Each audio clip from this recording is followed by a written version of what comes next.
चिराग पासवान के पार्टी के 5 मजबूत महिला दावेदार की चर्चा आज की इस वीडियो में करेंगे।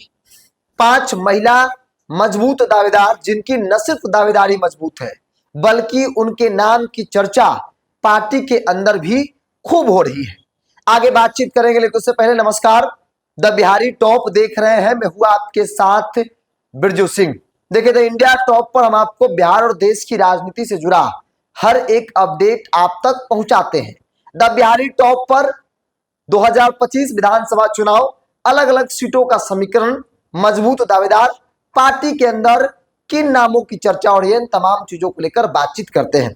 पिछले कई वीडियो में चिराग पासवान यानी कि लोक जनशक्ति पार्टी रामविलास के कई मजबूत दावेदारों की चर्चा हमने किया है।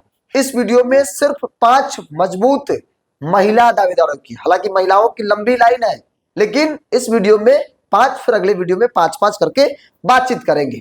अब आते हैं उन 5 सीटों पर, उन 5 नामों पर जहां चिराग की पार्टी न सिर्फ मजबूत है बल्कि उनके पास मजबूत दावेदार भी है।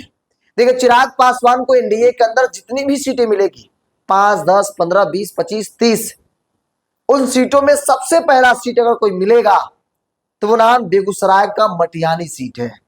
मटिहानी सीट के साथ चिराग कोई कॉम्प्रोमाइज करने के मूड में नहीं है, क्योंकि जब अकेले चिराग पासवान चुनाव लड़ रहे थे तब इकलौती मटिहानी सीट पर चिराग पासवान को जीत हासिल हुई थी।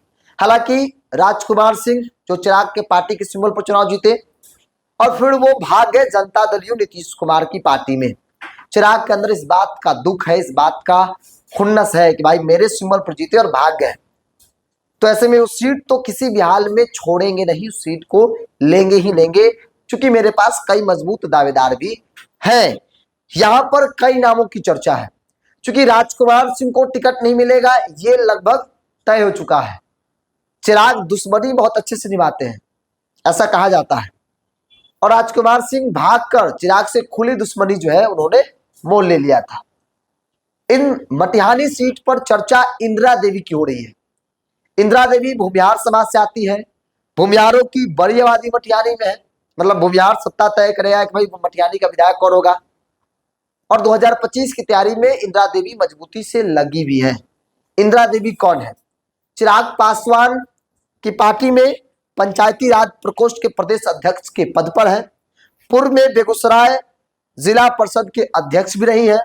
मतलब उस क्षेत्र की राजनीति में इंदिरा देवी, उनके फैमिली का मजबूत पकड़ माना जाता है, और इसीलिए हम मजबूत दावेदारों में इंदिरा देवी के नाम का चर्चा भी कर रहे हैं। कई सार्वजनिक मंचों से चिराग पासवान ने इंदिरा देवी के नाम की चर्चा की है मटिहानी में, और तभी से चर्चा हो रहा है कि भाई चिराग भी चाहते हैं कि इंदिरा देवी को 2025 में लोजपा रामविलास एनडीए गठबंधन जो है मटिहानी से अपना उम्मीदवार बनाए। तो एक नाम मटिहानी, जहां से मजबूत दावेदार के तौर पर इंदिरा देवी के नाम की चर्चा हो रही है। इंदिरा देवी की तैयारी युद्ध स्तर पर चल रही है। चिराग भी चाहते हैं, जैसा कि इंटरनल बातें सामने आई है, कई मंचों से, सार्वजनिक मंचों से चिराग ने इंदिरा देवी के नाम की चर्चा भी की है। कई बड़े कार्यक्रम मटिहानी में हुए, इंदिरा देवी ने कराए, उसमें बड़ी भूमिका की थी, और चिराग भी इन तमाम चीजों को देख रहे हैं। इसके अलावा इस लिस्ट में दूसरा नाम गायघाट विधानसभा क्षेत्र का है। गायघाट कोमल सिंह वैशाली से सांसद वीणा देवी की बेटी है। जेडीयू के एमएलसी दिनेश सिंह की बेटी है। 2020 में भी कोमल गायघाट सीट से चुनाव लड़ी थी। तकरीबन 37,000 वोट कोमल सिंह को मिले थे। मतलब कमजोर नहीं थी कोमल सिंह, क्योंकि उस क्षेत्र की राजनीति में उनके पिताजी का अपना एक बोलबाला, अपना एक दबदबा माना जाता है। इस सीट से निरंजन राय आरजेडी के विधायक है, और ऐसे में कोमल सिंह के नाम की चर्चा भी हुई कि गायघाट से कोमल सिंह को टिकट मिल सकता है, चूंकि 37,000 पिछली बार वोट उन्होंने लाया था। उनके पिताजी का अपना एक पकड़ है, तो एक नाम, उनके नाम की चर्चा जो है वो चल रही है। इसके अलावा इस लिस्ट में तीसरा नाम सरिता पासवान का है, सोनबरसा सीट से। सरिता पासवान 2020 में भी सोनबरसा से चुनाव लड़ी थी। तकरीबन 14,000 के आसपास सरिता पासवान को वोट भी मिले थे। सोनबरसा सीट रिजर्व सीट है। यहां से बिहार सरकार में मंत्री, जेडीयू के विधायक रत्नेश सदा है। रत्नेश सदा कई बार विधायक है, यहाँ से चुनाव जीते हैं, बिहार सरकार में मंत्री भी बनाए गए हैं। तो सरिता पासवान सोनबरसा से है, ये 3 नाम है। चौथा नाम बीना देवी का चल रहा है। बीना देवी कौन? आरजेडी की मानार से विधायक है, रामा सिंह की पत्नी है।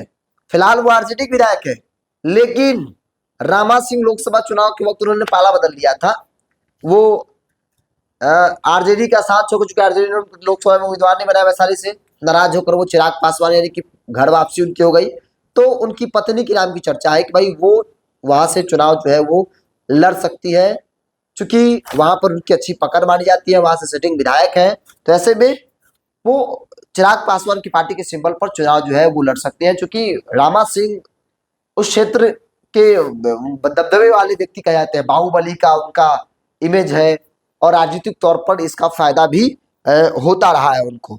तो 4 नामों की चर्चा हमने किया। इसके अलावा 5वां और अंतिम नाम है, 5 मजबूत दावेदारों में अंतिम और 5वां नाम संगीता देवी का है। बलिरामपुर, कटिहार, बनिया समाज से आती है और यहाँ से विधायक है महबूब आलम, CPI-ML के कई बार विधायक है। 2020 में संगीता देवी चुनाव भी लड़ी थी। तकरीबन इनको जो है 7-8 हजार के आसपास जो है, माफ कीजिएगा 9 हजार के आसपास संगीता देवी को बलिरामपुर में वोट भी मिले थे चिराग पासवान की पार्टी के सिंबल पर। 2020 में भी संगीता देवी चुनाव लड़ी थी, इस बार भी वो रेस में चल रही है। 5 मजबूत दावेदारों की हमने चर्चा किया। पहला सीट मटिहानी की सीट है, बेगूसराय की मटिहानी, जहां से इंदिरा देवी के नाम की चर्चा हो रही है और इन चर्चाओं के पीछे कई बड़े आधार हैं।